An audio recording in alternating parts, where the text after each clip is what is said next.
আসলে উনি মাতিন সাহেবের নামে এত ভালো ভালো কথা বলছে যে মাতিন সাহেব একটা ভালো লোক, একটা ভালো জায়গা থেকে খারাপ জায়গায় চলে এসছে। তো ওই ভালো জায়গায় ফিরিয়ে নিয়ে যাওয়ার জন্য ওনাকে হারাতে হবে ইলেকশন।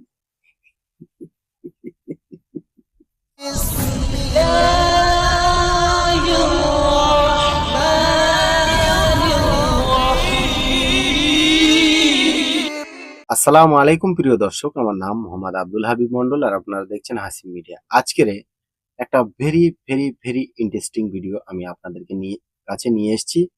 ভিডিওটা হচ্ছে অন্ধ ভক্তদের নবীর ভিডিও।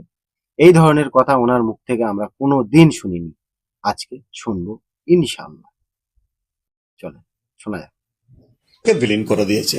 আমি মনে করি ওনার যারা ভালোবাসার মানুষ আছে, যদি ওনাকে পুনরায় ভালো জগতে ফিরিয়ে আনতে চান, আপনাদেরও উচিত হবে ওনার বিরুদ্ধে ভোট করে ওনাকে হারানো।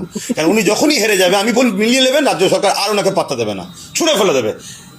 যেমন আমার বাড়ির কাউকে একটা সময় ব্যবহার করেছিল, যখন দেখছে তার গুরুত্ব একটু আস্তে আস্তে কমছে মানুষের কাছে, তাকে ফেলে দিয়েছে, দিয়ে তার বিরুদ্ধে অন্য কাউকে লেলিয়ে দিচ্ছে। তো যখন উনি হেরে যাবে, ওনাকে আর গুরুত্ব দেবে না। কিন্তু তখন কি হবে, উনি নিজের যে জায়গা, সেই ভালো পবিত্র জায়গা, সেই জায়গাতে ফিরে আসবে, তওবা করবে, ইস্তেগফার করবে। আল্লাহ যেন ওনাকে হিদায়াত দেন, তওবা ইস্তেগফার করার সুযোগ দেন, উনি ফিরে আসবে। তাহলে দেখা যাবে ওনার ভালোবাসার মানুষদের মুখ উজ্জ্বল থাকবে এবং ওনারও ভবিষ্যৎটা ভালো হবে। এই কথাটা এ বলবে, এই এক্সপেক্টটা আপনারা কোনোদিন করেছিলেন?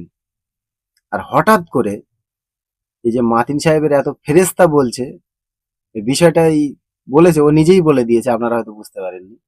আসলে উনি মাতিন সাহেবের নামে এত ভালো ভালো কথা বলছে যে মাতিন সাহেব একটা ভালো লোক, একটা ভালো জায়গা থেকে খারাপ জায়গায় চলে এসছে। তো ওই ভালো জায়গায় ফিরিয়ে নিয়ে যাওয়ার জন্য ওনাকে হারাতে হবে ইলেকশনে।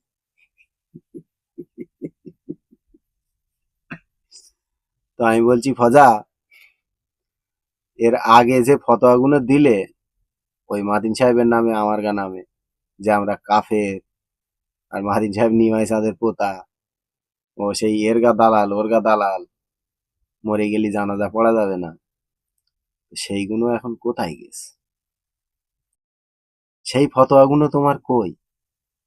স্বার্থে ঘা পড়েছিল তখন ওই ফতোয়া দিয়েছিলে, এখন আবার স্বার্থে ঘা পড়ছে বলে এখন মাতিন সাহেব ফেরেস্তা হয়ে গেছে, ফেরেস্তার জায়গায় ফিরে আনার চেষ্টা করছেন মাতিন সাহেবকে। আর বলছে কথাটা কে? পাক্কা চিডিংবাজ একদম, কোনো সন্দেহ নেই এতে। শোনেন আমার কথা একটা, যতই হোক দাদা হুজুরের বংশের ছেলে অসম্মান করতে চায় না, তারপরেও আমি বলছি আব্বাস সিদ্দিকীকে, দেখেন, আমাদের ইচ্ছা আর আমাদের আশা, আমাদের দুয়া, আমরা এটাই চাই মুফতি আব্দুল মাতিন সাহেব জয়ী হোক, আর বাংলার আমাদের যে টিএমসি গভর্নমেন্ট তিনি জয়ী হোক। আর আইএসএফ বলে যে এই যে নাজায়েজ পার্টিটা আছে বিজেপির, আরএসএস এর, এটা পূর্ণভাবে যেন মুছে যায় বাংলার জমিন থেকে, এটাই আমাদের দোয়া। আর তোমাকে এত ভালো ভাষণ দিতে হবে না, আমরা জানি, চিনি তোমাকে। এই ভাষণটা দেওয়ার আগে পিছনের বিগত দিনে যে ভাষণগুলো দিয়েছিলেন সেইগুলো একটুখানি প্লিজ চোখ বন্ধ করে মনে করবেন।